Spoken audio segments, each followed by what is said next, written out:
Haris. Aku punya result terluar baru-baru ni. Tengok.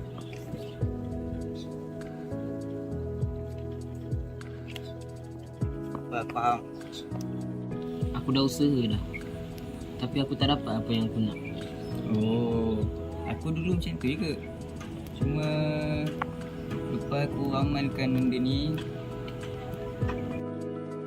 first, kau kena jaga hubungan dengan Allah. Contohnya, solat kena awal waktu. Solat jangan tinggal. Second, kau kena jaga hubungan dengan mak ayah. Call dia orang selalu, minta maaf dengan dia orang kalau kau ada buat salah. Last sekali, kau kena jaga hubungan dengan cikgu. Buat kerja sekolah, jangan tangguh kerja. Jangan buat apa yang cikgu tak suka. Arwah, tahu tak raya ke Arak tahun ni raya awal sehari? Betul. Maknanya setan dekat Arak keluar lagi awal daripada setan kat Malaysia lah. Oh, tak kelakar.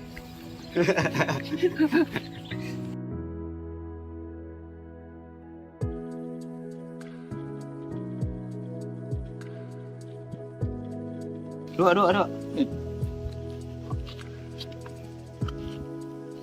Lepas aku amalkan apa yang kau cakap tu, aku putusan aku makin baik lah. Cantik. Tahniah, mari. Terima kasih.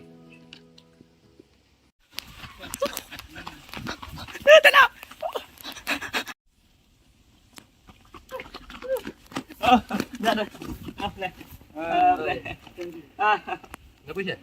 Kerja budak asrama.